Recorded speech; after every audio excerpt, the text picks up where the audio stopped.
They're not going anywhere. Looks to me like you're surrounded.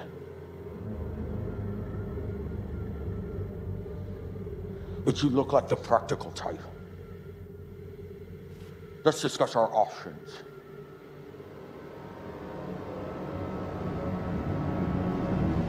I can bring you in warm, or I can bring you in cold.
Greetings once again, Bucketheads. Mavar Tigar. Welcome to the 127th Starfighter building episode of Mandovision. Nargai Tom, and thank you so much for checking out this small, independent Star Wars podcast. You know the best way to reach out to us is, of course, via social media at Mando_Vision on Twitter and Instagram. You can email the show, mandovisiontom@gmail.com. Make sure you're liking, subscribing, sharing this show with all the Mandalorians in your covert. We truly, truly appreciate that. And, hey, we got to check in on the Mandalorian covert in this episode. My goodness, yes, we are back. It is Chapter 5, The Book of Boba Fett, Return of the Mandalorian. And, listen, last week I mentioned that it was going to be very difficult for me to get this podcast out same day, as I was going to be. I knew I was going to be traveling, and it was going to be hard to get this show out same day. But I was so enthralled and delighted with the episode today that I'm recording late at night. The lights are off. I'm moved all the equipment into the dining room area of my home so that I do not disturb my dogs and my wife with this podcast tonight, because I really was just itching to talk about this one. Oh, I turned that down a little quickly there. Sorry about that. So in a lot of senses, tonight is Mandovision After Dark. So brace yourself. It could get crazy in here. It probably won't. But if the show's a little bit more, if I'm a little bit more subdued than I normally am, that is because I'm trying to keep my just the enthusiasm I have for this episode. I'm trying to control it, trying to keep it focused for this discussion, because what we saw today was just something else. I mean, just a phenomenal episode of the show. But we are going to get crazy. We are going to get a little nuts, and we're going to talk about some things, I guess is the best way to put it, right? This is an episode full of tons of amazing Easter eggs, a lot of great mythology and lore from Star Wars The Clone Wars, from Star Wars Rebels, and just from all eras of the Star Wars, films. You get a lot of prequel love in this one. You get references to very obscure bits of what we thought was simply trash at the time from the original trilogy, to a reference to a creature in Rian Johnson's The Last Jedi, a movie that is, do say it kindly, is divisive amongst the fans, and we even go into other areas of media too. We get video game callbacks. We get so many great things. Again, callbacks into the own mythology of these Disney Plus shows, with going back into the Mandalorian and all his lore. So much to get into with this one, so much to process. And listen, I'm just going to say it right off the bat. I think Bryce Dallas Howard and Jon Favreau just nailed it out, just smashed this one out of the park. Just a really phenomenal episode for us Star Wars fans. And again, let's talk about it right now before we even get into like the meat of the show. I definitely thought it was an interesting and a fairly bold choice to take an entire chapter of a show named for Boba Fett and dedicated the entire episode to Din Djarin, to the Mandalorian, and kind of catching us up on what he's been going through and his sort of trials and tribulations post the season 2 finale when he let Grogu go off with Jedi Master Luke Skywalker, and sort of catching up with where he's at, what's going on with him, his state of mind. And again, it's really, really well done. But as I watched the episode the first time around, I sort of kept waiting for it to sort of dovetail into Boba's adventures. And it's like, oh, well, how are these two things going to kind of intersect? Like, how is Din Djarin going to come into Boba Fett's story? How are these two things going to meet? And I sort of, if you're a listener of this podcast, you know that I often have to watch these episodes a second time, because where I think the story may go is often very, very different from where it ends up at. And sometimes I sort of have to, again, take that second viewing to be like, oh, okay, now I see where the path that we're on, where we're going with this, as opposed to sort of like what my expectations are. And that's something we've always talked about on this podcast, is managing our expectations for Star Wars and what we think is going to happen next. And I very much like being wrong. I really, really do. I like that Favreau keeps me on my toes, and it always manages to sort of keep pulling the rug out from under me, if I can say it in that regards. And I mean that in the nicest way possible, because like I said, I sort of kept waiting for this to cross with what was going on with Boba, and I thought maybe we might get another perspective on sort of like the sort of rising threat of the Pikes in Tatooine, in that sector of the Outer Rim, right? But that's not really what we got at all. It's very much like a preview of season 3 of The Mandalorian in many, many senses, and it's not till the very, very end that it goes into Boba Fett's story, and Fennec Shand is there to kind of bring it back to our main narrative. And again, I think that was a very interesting choice. I have seen people on the social medias who have been very critical of that decision, of that choice. And again, from a narrative perspective, I suppose I can see where they're coming from. But when you look at what we got 50 minutes of really great Star Wars, and they still have 2 episodes to pull off what they have to pull off with Boba. Though we may talk about that at the very end. Will we get another episode that's focused on the Mandalorian? And we'll get there. But again, an interesting choice at the very least, to go this direction, to focus this heavily on Din Djarin's story in the middle of Boba Fett's story. And we'll see if it pays off. Again, the other thing we preach on this show: wait till the season's done, wait till the story's done. That way we get the full picture, and then we can sort of, again, I'll use that word that I use so much. We will contextualize the entire thing, and then we can praise it, criticize it, discuss it, all those things, and we'll do it in a positive manner, and just be awesome Star Wars fans. And that's all we're gonna do. So let's go ahead and get into the particulars. Again, this episode directed by Bryce Dallas Howard, written by Jon Favreau. Our principal cast this week: Tamora Morrison gets main credit as Boba Fett.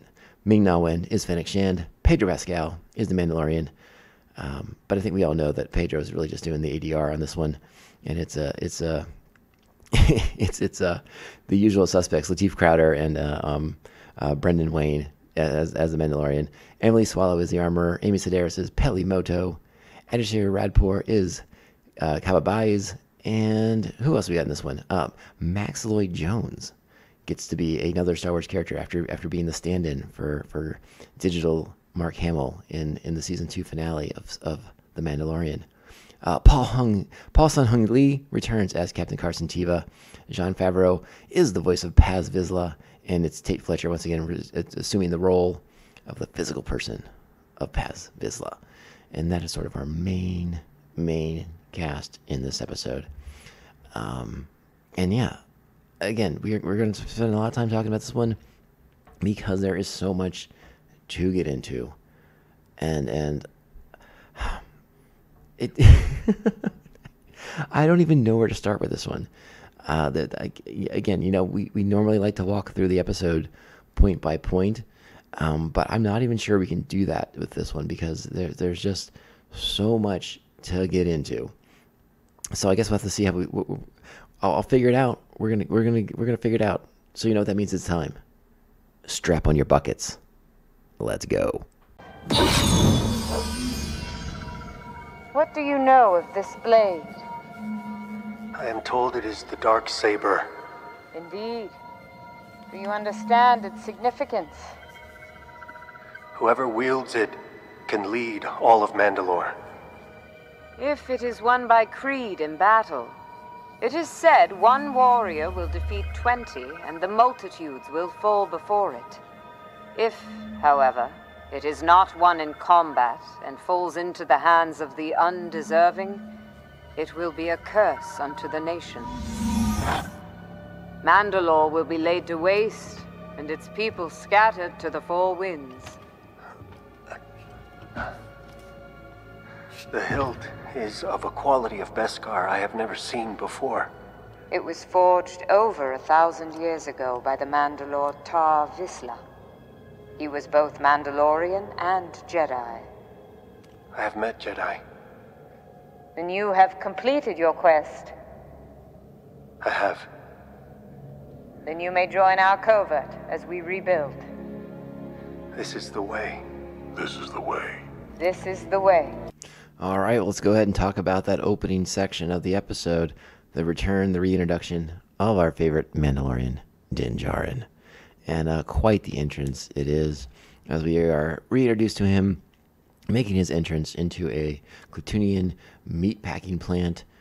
He's back working for the guild, tracking down bounties, and doing the whole thing. We get to hear his catchphrase, bring you in warm, bring you in cold. And then we have a pretty cool fight against some Klatooinians, right?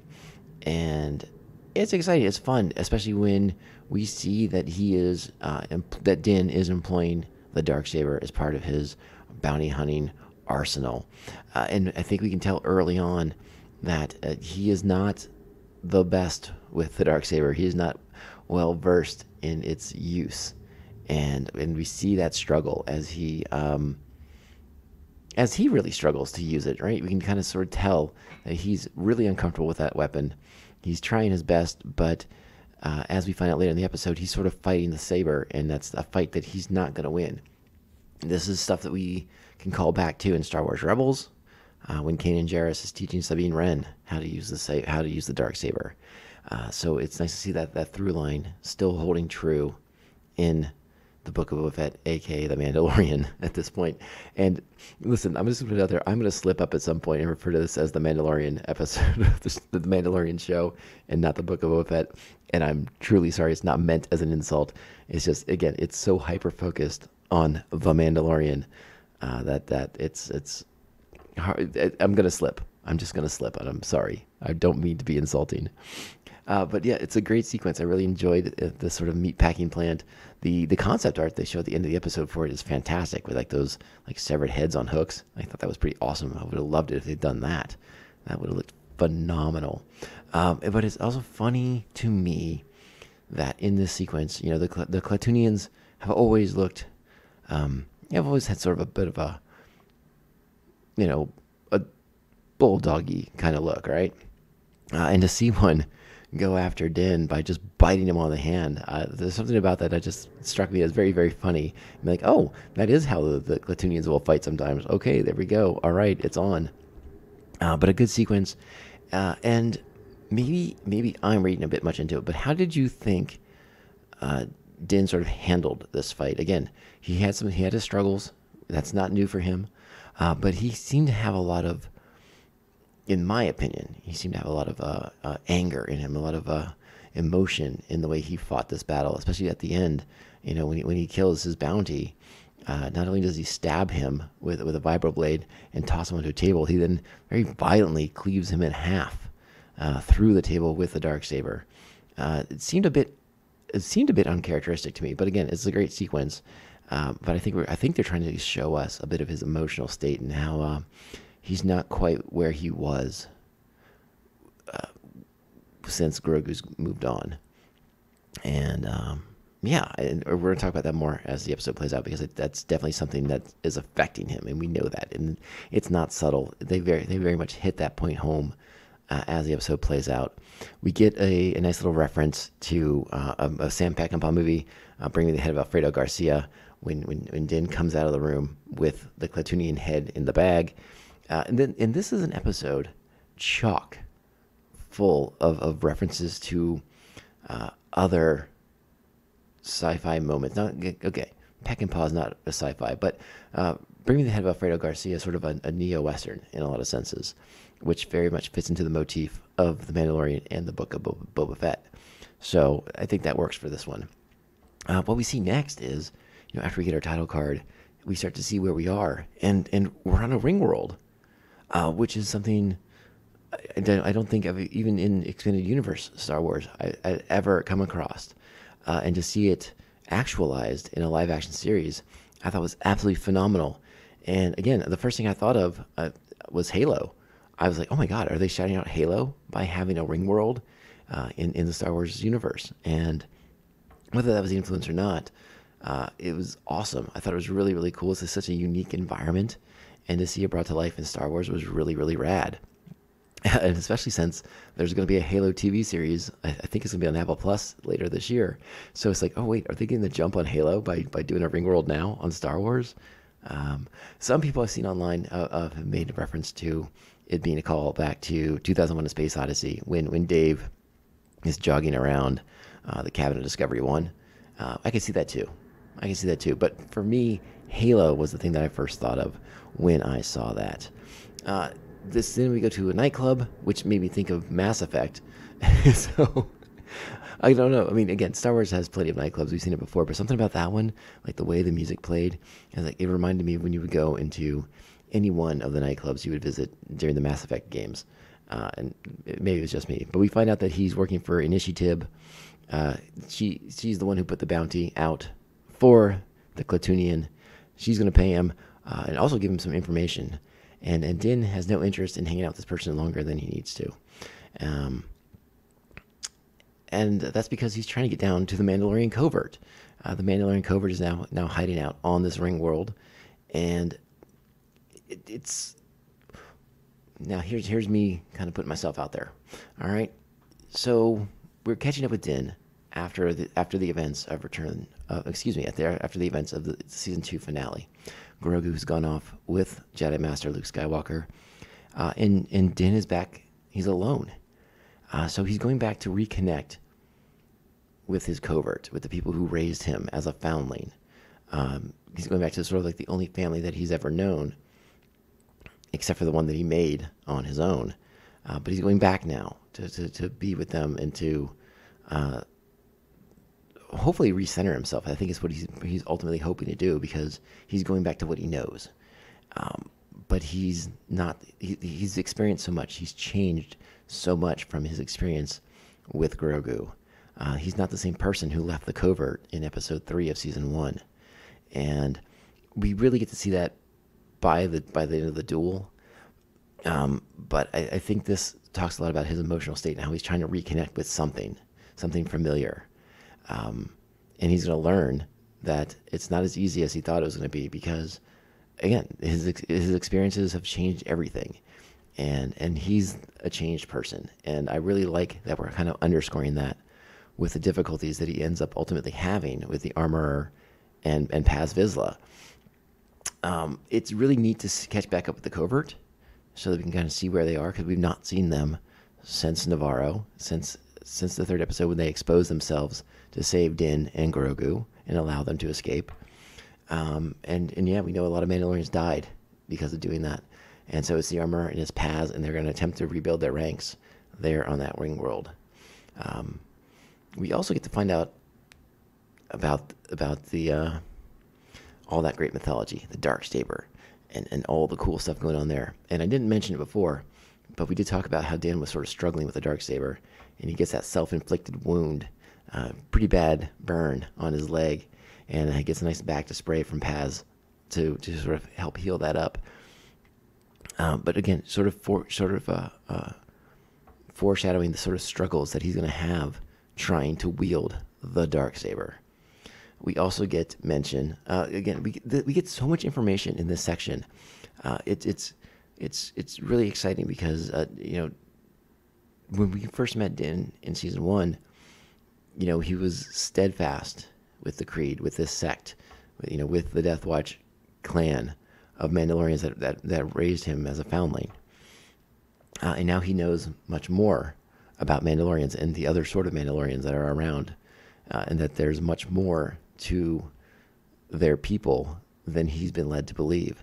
So he's asking questions, and to her credit, the Armorer is happy to answer those questions, and I don't think she misleads him in any way at all, especially when he asks about Bo-Katan Kryze, and when she texts about the legend of the Darksaber and how if it's not won in combat, it would be the downfall of the Mandalorian society. And that's kind of sort of what happened. If we remember how Bo-Katan got the saber in the first place, it was handed to her. It wasn't won in combat. So it's sort of like we're getting the prophecy, we're seeing the prophecy, and then we're hearing how Bo-Katan was not a great leader, and sort of oversaw the downfall of Mandalore because, again, she was handed it, not won it in battle, despite the fact that she's the one who tells the Mandalorian. She tells Din Djarin in season 2 that it must be won in battle. And I wonder if that was the lesson she had to learn the hard way.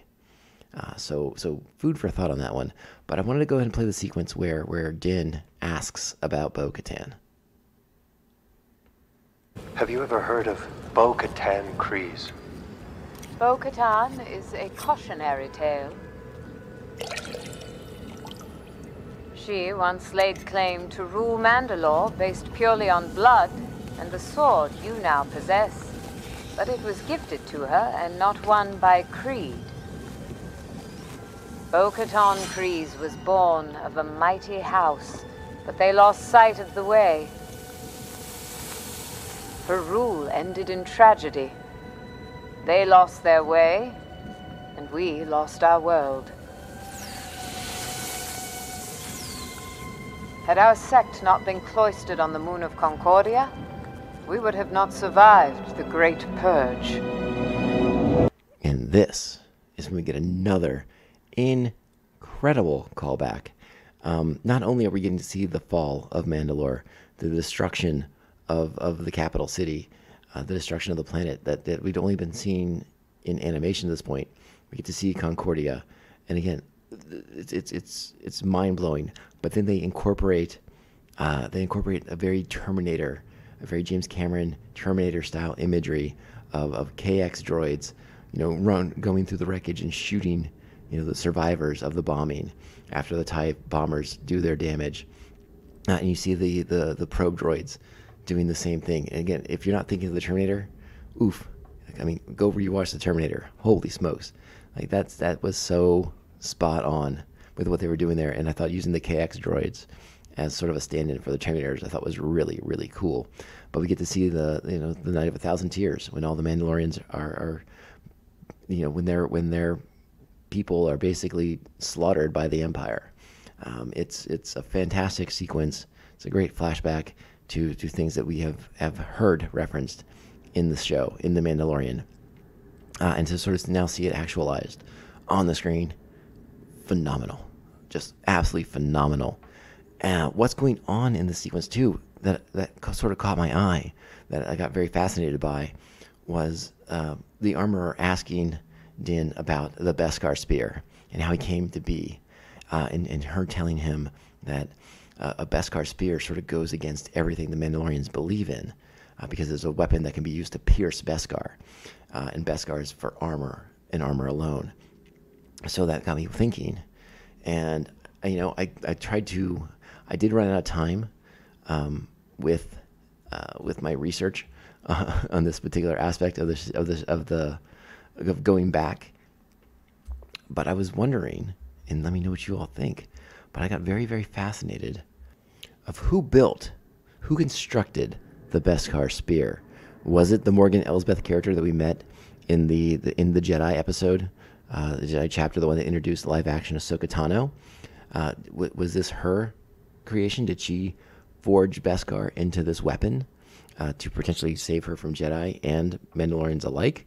Or was there somebody else involved in this? Was there some sort of maybe, and sort of where I let my imagination go, was a sort of hunter of the Mandalorians who took their Beskar and made a weapon of it, went against their creed to make a weapon of Beskar to kill other Mandalorians, and then ultimately it falls into Morgan Elsbeth's possession.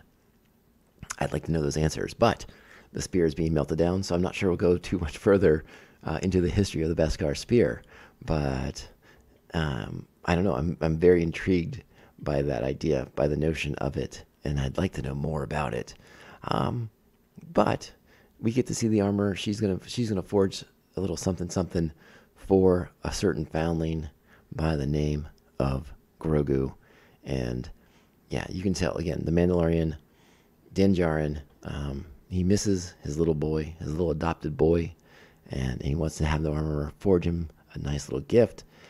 And again, you can't help but notice the sort of symbolism in the way that the gift is wrapped, with the sort of like the tails of it pointing out, resembling sort of Grogu with the long ears out the sides. I mean, just, come on, tell me like Din's not thinking like, oh, it's my boy, it's my little boy. Anyways, just wonderful stuff in this episode. So gosh darn good. And this is when we get our duel, because Paz Vizsla, not stoked that somebody not of his house is now in possession of the Darksaber, so he's going to challenge Din Djarin to a fight for it. And again, it's another great fight. It's another good moment in this series. But what's also interesting is when Paz does get his hands on the Darksaber during the duel, he has just as much trouble wielding it as Din Djarin does, sort of showing that neither one of them is ready and capable enough to wield that blade in the proper fashion, in the proper way. And the work that was done by these actors to sort of show like this sort of heft that the Darksaber has when you're not using it correctly. I really, really dug that. I thought it was really, really fun. And it is sort of interesting that it's not until Din doesn't have the Darksaber in his possession, when he's forced to use a vibroblade, that he's able to sort of turn the tables on Paz, who's been throwing him around and tossing him around like a sack of potatoes. But once Din has another weapon in his hand, one he can use without fighting against it, you get a lot more action out of it. Now, I did skip ahead because I did skip the training sequence with the armorer, where she's explaining to Din how he must focus, and because his mind is scattered, because he's thinking about Grogu, that is why he is not able to wield the Darksaber correctly, and why she is besting him so gosh darn easily. And again, it's an amusing sequence when he falls off the platform, but he uses the Phoenix to come back up again. And that's when Paz steps up and is like, hey, you don't know what you're doing here, but that saber belongs in my house, and I'm going to fight you for it right now. And then we go to the end of the duel, which is the moment where Din has to put it all out there and learn the consequences of his actions, right? It is done.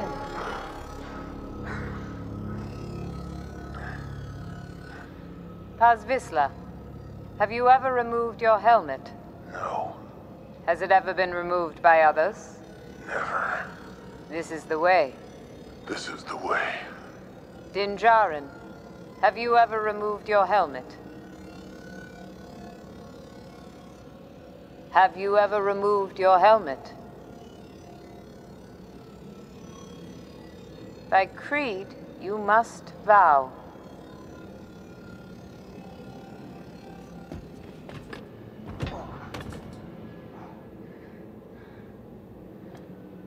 I have.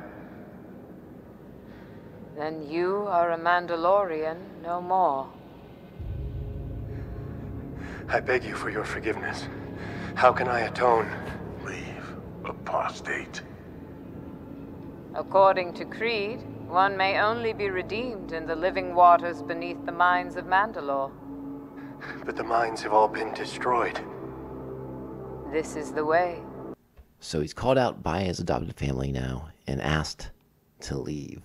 So not only has Din, within a short time frame, lost his adopted son, he's now lost his adopted family, and Din is truly, truly alone. And I think this is very interesting turn of events for Din, and to be so quickly cast out by the sect, by Death Watch, is very interesting. And to be called apostate too, as a person who renounces a religious sort of belief, right? But it wasn't so much of a renouncing that Din did. Din removed his helmet in order to get the information to track down Moff Gideon so he could rescue Grogu. And then he did it at the end so that he could look on his boy with his own eyes, as Darth Vader once told Luke Skywalker. But yeah, I mean, these religious sects, they're pretty hardcore when it comes to their rules. And it seems like the only way for Din to atone for that is to try to access the minds of Mandalore, right? So are we setting up some stuff for season 3 of The Mandalorian? Will we go to Mandalore? Will Din attempt to atone and rejoin his covert? Help rebuild the covert with the Armorer and Paz Vizsla and other members of the Watch who may be scattered around the galaxy? Or will he fall in with Bo-Katan's Mandalorians and start to learn the other side of the Mandalorian society, and more from their perspective and less from the Watch's perspective that he was raised with?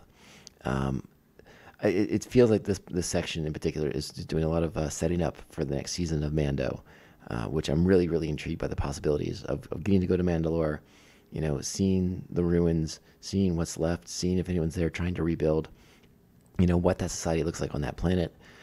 There's so much potential there. It's so rife with possibility that I definitely feel that it is we're getting a sneak peek of what's going to be going on in some of the episodes for season 3.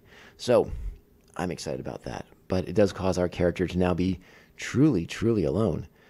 He doesn't have many people left in his corner that he can turn to. So he decides to hop a freighter. I guess we find out later on he got a message from Peli Motto that she has a lead on a new replacement for the Razor Crest. So he's going to fly to Tatooine because he still has no ship. So he has to fly commercial. And it's a rather amusing sequence when he's forced to disarm. And he threatens the security droid, lets him know that he knows everything that's in there. But it's funny to watch him take off all the weapons, all the gear, and all that stuff like that. And then in transit, there's another little moment with a small Rodian child who's staring at him. And again, it's a moment where he sort of is processing and thinking of what he's lost by letting Grogu go with Master Skywalker. Yeah. And then we go to Tatooine and we catch up with Peli Motto. And listen, this was the moment for me because when I saw the BD droid, I lost it. I was so freaking excited. I don't know if I have talked too much about my just absolute sheer love for BD1 from Fallen Order, the great video game on PlayStation and on Xbox. BD1 quickly became one of my favorite Star Wars characters in that game. And to see a BD unit in this show made me squeal with delight. And again, you have to ask yourself the question, is it just a BD unit? Or has Peli Motto somehow come into possession of the BD1 from a certain Cal Kestis? Perhaps their paths had crossed. Perhaps he left BD1 there in her capable hands. I don't know. It's interesting to think about. I mean, they have confirmed that there will be a Fallen Order 2 coming out. Maybe we'll get more information on BD1 and where he could end up at certain points. But it's exciting to think about, for me at least, as someone who loves that little droid so dang much, that hey, maybe it is BD1. Wouldn't that be awesome? But still, even just having a regular old BD unit on the show made me so happy. Made me so happy. And we also get to see a Womp Rat. That's exciting too. But Peli has brought Mando to Tatooine with the sort of impression that she has a replacement ship for the Razor Crest.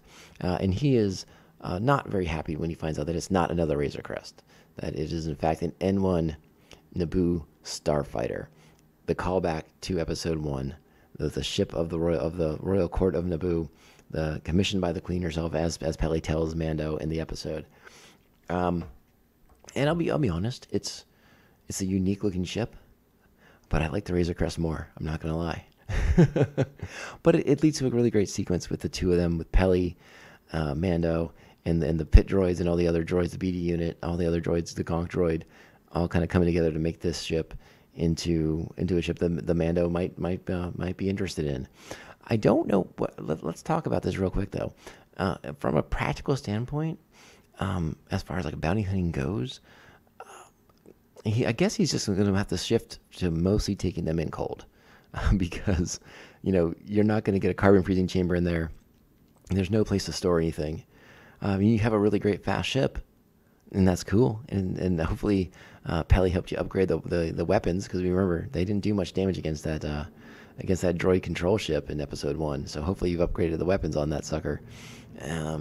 But yeah, I guess that was sort of like my the thing I was left wondering about with Mando taking on that N1. It's like, where's he going to put his bounties? Maybe I'm being too practical. I don't know. I get that was sort of my question that I was left wondering. But again, it's a really great sequence of them putting the ship together, of getting to meet, seeing Peli, the way she talks to the Jawas, the way she's able to communicate with them. There's so many fun things in the sequence. And again, all the droids are just a blast. They're really, really fun and exciting. And again, I will say it one more time, a BD unit. I can't get enough of it. Give me more BD units. Some people have also, there is a sequence with the Womp Rat that is very Jurassic Park-ish. And I guess that makes a certain amount of sense, with Bryce Dallas Howard being involved in the show. But I don't know. I wasn't that overwhelmed with it as a Jurassic Park throwback. I just thought it was sort of just a funny sequence with Amy Sedaris doing her thing. But what do you think? You think did I miss the point on that one? Maybe I did. The other little nugget in this episode, the item that one of the items that Din wants the Jawas to find for him, the cryogenic density combustion booster, aka that giant silver rod that we once saw Han Solo, Luke Skywalker, and Princess Leia try to use to keep the trash compactor from crushing them. Well, now we know what it is. And when you saw that rod, you thought the same thing I thought. You're like, wait a second, that's the rod. That's what they tried to use to keep the trash compactor. And then we find out it's an actually valuable part for starfighters. So I thought that was a really fun little sequence too. And then obviously the big moment where Din takes off in the ship, and it's a pretty cool sequence when he lifts off and he's kind of taking out real cautious like, and then he just kind of punches it right and takes off, and you just see it just dart across the sky. Pretty awesome.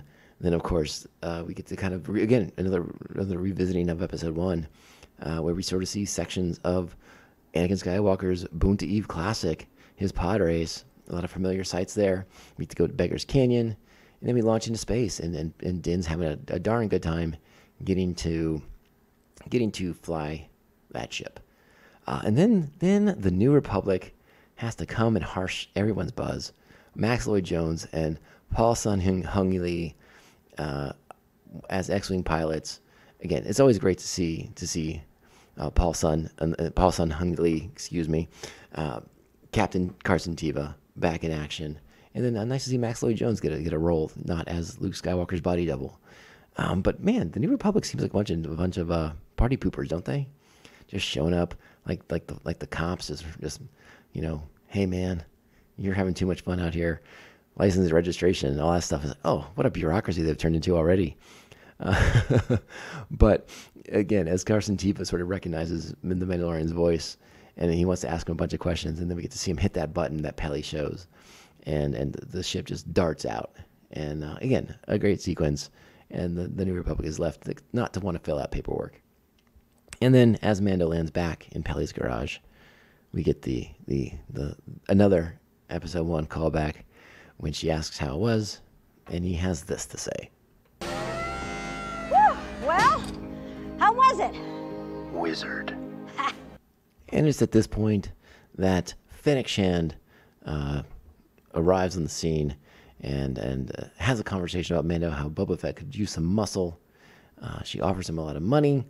He declines, tells Fennec to tell Boba that this one's on the house. But he has to go do something first. He has to go see a little friend first. And so that makes me wonder, is that the next, are we spending one more episode with Mando as he goes to see Boba? Or I'm sorry, oh my goodness, as he goes to see Grogu and Jedi Master Skywalker and witness Jedi training? Will he go and get a lesson on how to use the Darksaber from Master Skywalker? I think these things are reasonable questions to ask, and I'm not opposed to any of it by any stretch. But again, if you're on social media, if you are doing the Twitter, the trend, any platform for social media, right? You have to have seen the criticism out there that the show's sort of getting attacked because the best episode of the show so far doesn't even have Boba Fett in it, and is the Mandalorian sort of derailing Boba Fett's show from within, in a sense. And again, we have to watch the entire series, and that's all I'm going to try and stress at this point. I don't want to say I'm concerned that the Mandalorian is sort of upstaging Boba Fett in his own show at the moment, because I'm not. Because we're going to wait until the end to see where it goes. But if we spend another full episode with the Mandalorian with Din, again, it's another interesting, bold choice. But sort of what I was thinking about all day long as I was sort of mentally preparing to do the podcast was the Star Wars galaxy. And when I say that, I'm talking about the movies, the shows, the books, the comics, all of them, all the different media stuff, the audio dramas, all these things, they are all a wonderful tapestry that works insanely well together. And when you have the creators weaving together, if this is a weird, I'm sort of struggling with my metaphor here, but again, it's a beautiful tapestry when everyone's kind of doing, when they all know what the picture's going to look like. And so I don't have a problem with Din weaving in and out of the Book of Boba Fett. I don't have a problem with Boba weaving in and out of the Mandalorian, or Ahsoka weaving in and out of the Mandalorian, or Bo-Katan Kryze. Like, all these characters, all these people need to interact to make the Star Wars galaxy feel more real and more defined. And so I'm okay with these sort of quote unquote diversion from the main storyline. We're not simpletons. We are smart, savvy people as an audience. We are more capable of following more than one storyline, and I think those of us who want to go on the ride, we're on the ride. So why not have fun while we're on the ride? And again, if this doesn't land after the season finale, then we'll talk about that. But let's see where we go. Let's see how this works out. Let's see how they bring this together. Favreau has done 2 really great seasons of The Mandalorian. I trust him. We all trust him. Let's see where it ends up. Let's see what happens. And again, I know people have been harsh on the Boba Fett show. We love the Boba Fett show on this podcast. All you kind, generous people who listen to this podcast are fans of the show. Let's just be cool. let's be cool and see where we go. All right. And remember, if you think of Star Wars as more as a tapestry, as a lived-in universe where characters can weave in and out of the stories as needed, as necessary, as sort of like their lives intersect with various points in other characters' lives, then I think this works in an insanely well.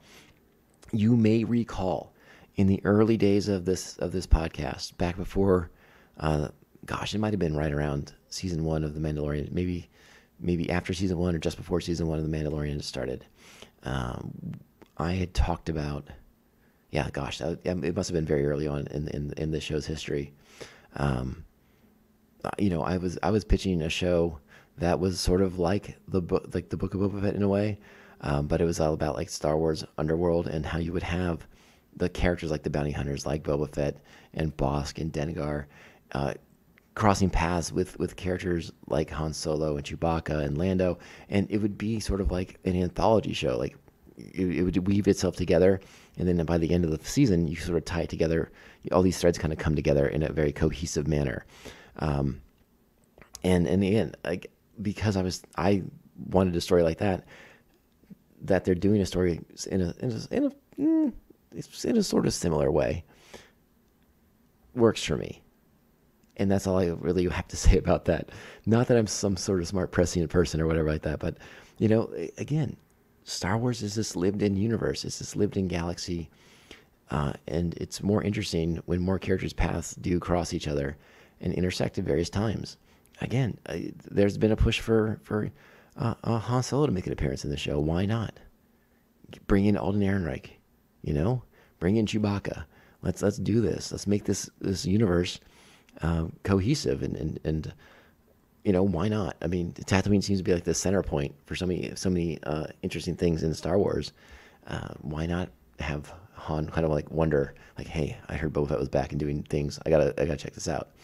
Like there seems to be, because those characters have such a history. Like, why wouldn't he be interested in that? Not that I'm saying Han's gonna show up. That might be getting too big for our britches. We don't want to get to the point where we're relying on other characters to show up in these shows to sort of propel them, right? I made a comment on Twitter a few weeks back. It's like, as much as I love Luke Skywalker doesn't show up on the Book of Boba Fett. Well, in this sense, if we're following the Mandalorian, if we're following Din Djarin to check up on Grogu as he's getting Jedi training, then that actually makes more sense than Luke just showing up because he's like, I miss Tatooine. I wanted to come back and see the old homestead. Now it makes sense. You're kind of again. You're tripping all over myself, but you've set that up. You've established that as a connection. These two characters have an intersection, and it's Grogu. So that makes a ton of sense. We'll see what happens. I'm excited. I'm really excited. This was a phenomenal episode of the show. It's great to catch up with Din Djarin, to see the way his life has kind of become upended after the events of season 2, when he gives up his adopted son, and now he loses his adopted family with the covert, with the watch covert, kicking him out for removing his helmet in front of others. And yeah, I mean, this character's he's in a difficult place, but I think Peli helps get him a little bit more centered. He now has a ship. That's exciting.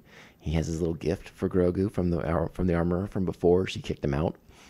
And it sounds like he wants to go see his kid first before he's going to help Boba. But let's see where that takes us. Let's see where that goes. I'm excited, man. It's gonna be a fun ride for these next. I think 2 episodes left, right?